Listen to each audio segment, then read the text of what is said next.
45,000 Japanese A-class trucks already roam US roads, and nearly 7,600 more flooded in just 1 year. A quiet revolution.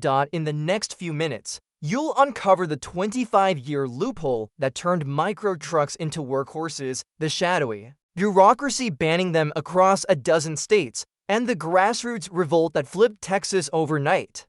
Expect surprises. Pop quiz. What links coffee carts in Portland, farms in Ohio, and rural mail carriers? Drop your guess in the comments below. Your turn. A flood of 7,590 for Japanese K-class trucks poured onto U.S. streets last year, quietly reshaping the landscape of American utility vehicles in rural and urban areas alike with a fraction of the price tag of traditional pickups. From urban coffee shops to small farms, these sub-$10,000 micro trucks have been displacing $70,000 pickups, parking in tighter spots, slashing fuel bills, reducing insurance costs, and empowering owners to turn slim margins into sustainable revenue streams. But that's not all. Consider swapping one of your own fleet vehicles for a cab-forward micro truck that costs under $10,000 and sips fuel instead of guzzling it. Game-changing savings. Imagine squeezing into a crowded city lot without breaking a sweat, watching your fuel gauge dip below half, and enjoying smoother maneuvering in high-traffic zones. What if the very law meant to keep foreign cars out has quietly become the gateway for tens of thousands of Japanese micro trucks to slip onto U.S. roads under the radar, virtually unencumbered by modern safety oversight or expensive modifications? Under that rule, any vehicle more than 25 years old snaps its shackle, reclassifying as a classic and sidestepping stringent crash tests, emissions checks, and multi-million-dollar certification fee, turning once forbidden Japanese cargo vans and pickups into duty-free workhorses overnight, and sending container loads straight from Tokyo's docks to rural American driveways. It gets crazier. Inspect your fleet for models turning 25 next year, and you could legally dodge expensive compliance hurdles and six-figure certification fees. Huge loophole. Savvy importers have been scouring Japanese auction houses for decades, tracking VINs and chassis numbers like treasure hunters, all waiting for that magic date when their next prize morphs into a legal classic. Imagine threading a 1,500-pound micro truck through a delivery dock's narrow chest of shipping containers as if it were on rails, darting between downtown alleyways and industrial park barriers, all while a 4,000-pound pickup struggles to clear the same entrance. That cab-forward design and compact footprint translate into effortless maneuverability in urban trails, tighter parking in crowded city blocks, and an eagle-eye view that shreds blind spots, saving time, preventing costly fender benders, and reducing stress behind the wheel. The reason this is happening: take a micro truck for a test spin through a crowded lot and feel both bulletproof visibility and nimble turning under your fingertips, effortless maneuvering. Even seasoned forklift operators and retired delivery drivers quickly switch, citing the intuitive handling, minimal learning curve, and near-zero blind spots of K-class workhorses. Small businesses from Ohio farms to Portland cafes rely on Japanese micro trucks to slash capital, acquisition, and maintenance costs in ways full-size pickups can't match. But listen to this. Those sub-$10,000 workhorses could fuel expenditures by up to 60%, trim insurance premiums by 1/3, and eliminate expensive parts inventories while squeezing into parking spaces no traditional truck could touch. To see if your own operation could profit, run a full cost-benefit analysis comparing fuel, insurance, maintenance, and acquisition expenses. Efficiency unleashed.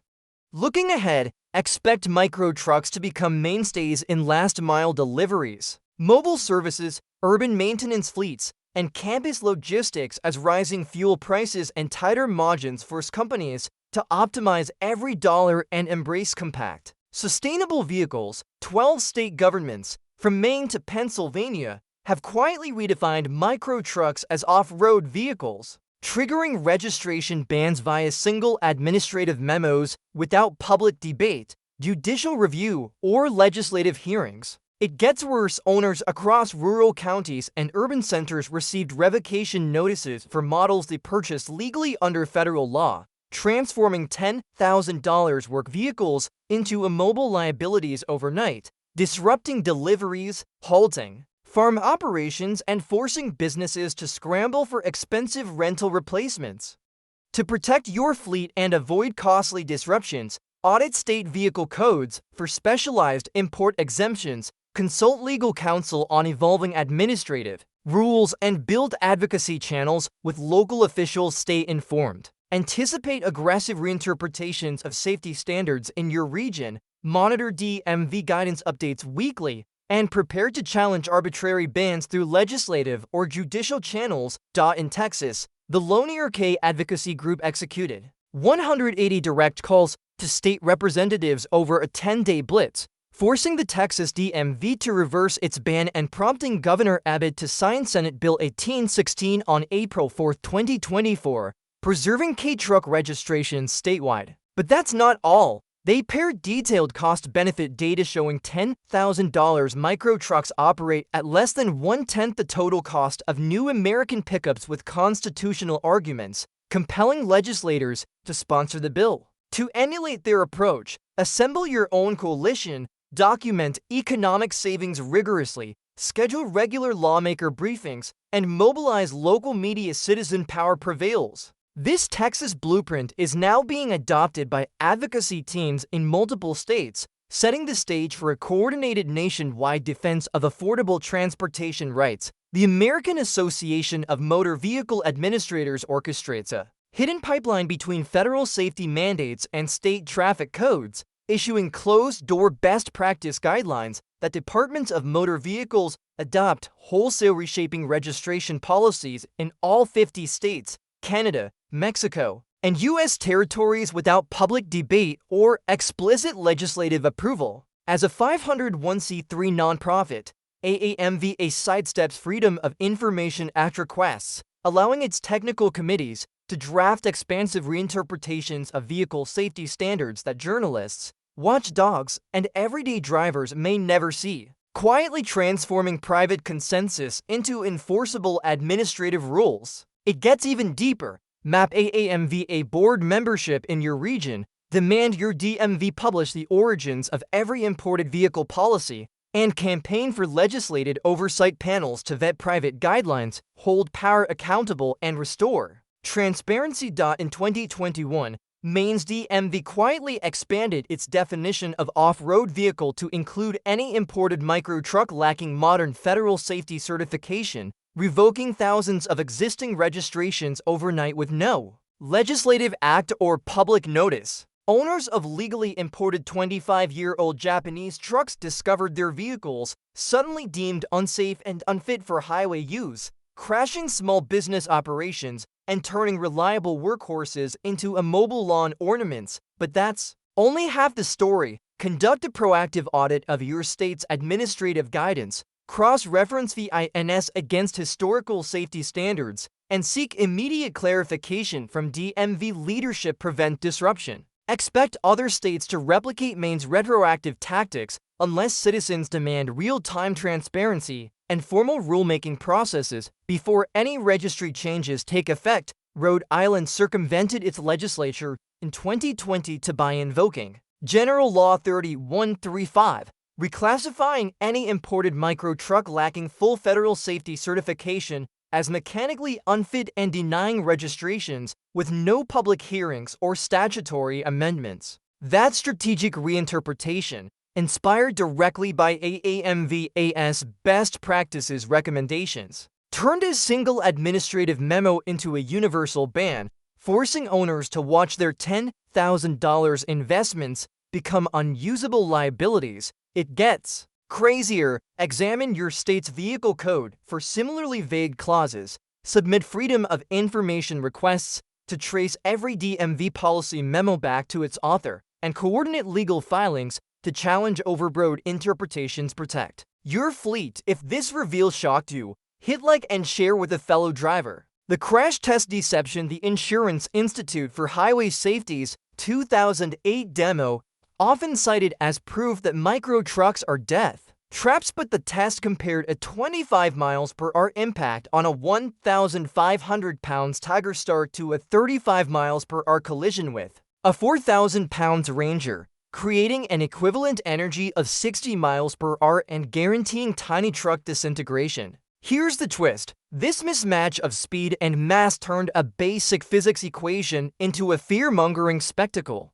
Regulators and lobbyists willed this skewed footage to justify bans, yet real-world operators report injury rates well below national averages when trucks adhere to normal operating conditions. To cut through the noise, demand full disclosure of test speeds, vehicle masses, and construction details, then compare those parameters against genuine K-Class models. Question test conditions, question conclusions, question everything. If this reveal shocked you, hit like and share this with a fellow driver. Let's keep the pressure on. The pedestrian safety paradox. While micro trucks face bans over hypothetical crash scenarios, 7,000 pounds SUVs and half-ton pickups continue crushing pedestrians at skyrocketing rates. Pedestrian fatalities rose 46% between 2009 and 2018, driven largely by outsized vehicle fronts and blind spots. But here's the catch. Tiny cab forward trucks offer exceptional sightlines and lower front end mass, significantly reducing both impact force and unseen zones directly in front of the driver. In low-density neighborhoods and school zones, switching to micro trucks can lower community risk and simplify compliance with local safety ordinances. To protect vulnerable road users, advocate for pedestrian-centric front-end regulations and pilot micro-truck programs in high-foot traffic areas. Safety for all. Prioritize visibility. Japan's safety data speaks for over 30 years. Japan's Institute for Traffic Accident Research has tracked 1,379 frontal collisions involving K-Class vehicles, revealing injury severity scores statistically indistinguishable from standard cars once seat belt use and crash speeds are controlled. It gets more compelling. Airbags became standard in Japanese micro trucks in 1999, followed by electronic stability control and advanced belt systems. Yet US regulators often ignore these features, with Japan's roads among the safest in the developed world despite heavy K-Class usage. This data dismantles the myth of inherent danger. When lobbying officials or challenging state bans, cite these peer-reviewed studies, submit them in public comments, and request formal safety assessments of US K-Class fleets. Data beats fear. Leverage evidence. The economics of fear. The economics of fear has underpinned U.S. vehicle policy at full-size pickups now average over $70,000, locking out millions of Americans from reliable transport. But consider this: regulations shielding domestic automakers funnel consumers into high-margin machines, while affordable micro trucks remain constrained by tariffs and safety loopholes. Advocate for competition-friendly reforms by contacting your representatives, highlighting how open markets and diverse vehicle choices lower consumer costs and spur innovation. Competition saves money, fosters choice. Expect other affordability movements, from electric scooters to urban EVs, to borrow the micro truck playbook as rising living costs force Americans to demand transport alternatives. The chicken tax's hidden grip. The chicken tax's 25% tariff on imported light trucks, imposed in 1964, still throttles small truck imports today. Yet here's the triumph. The 25-year import rule is the only legal bypass, transforming aging micro trucks into duty-free prospects once they hit the magic quarter-century mark. Pressure lawmakers to reform or repeal the chicken tax. Presenting cost analyses that reveal billions lost in potential economic gains. Tariff reform now. In 2026, micro trucks turning 25 will flood eligibility lists, offering a pivotal opportunity for policy overhaul before the next wave of imports arrives. Texas Miracle Redux. Texas's April 4, 2020 for reversal under Senate Bill 1816 proved that citizen advocacy can outmaneuver entrenched bureaucracies.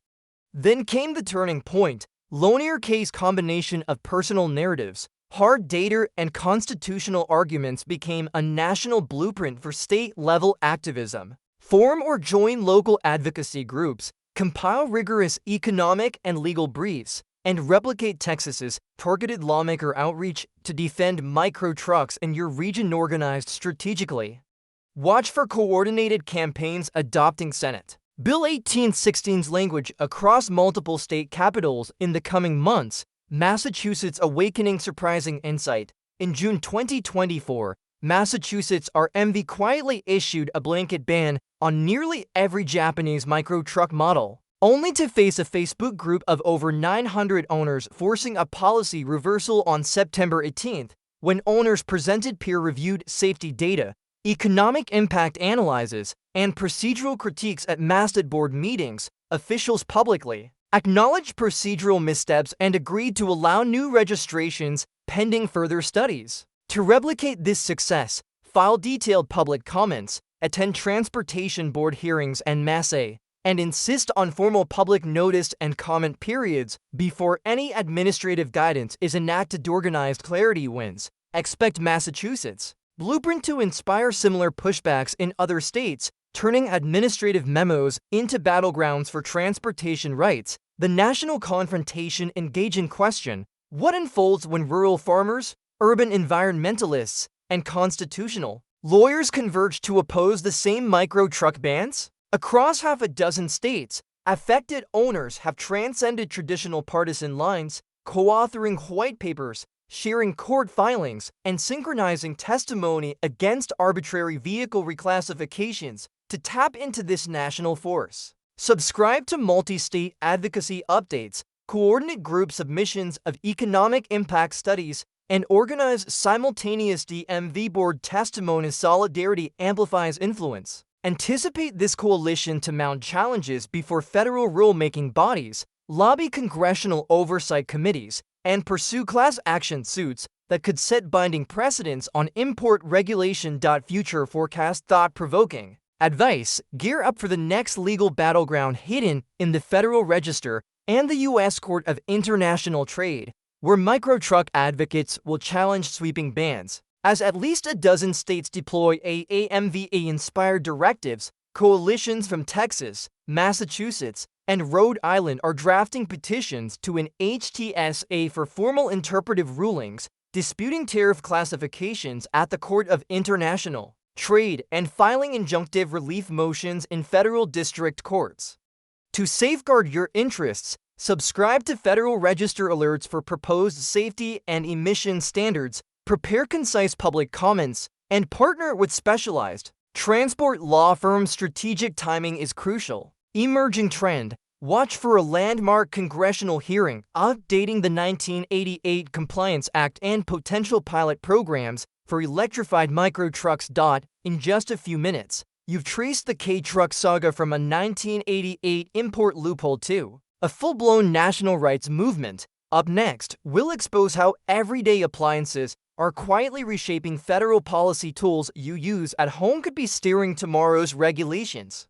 Subscribe and hit the bell so you don't miss our next deep dive into hidden policy drivers. Not professional advice. Consult a qualified expert as needed.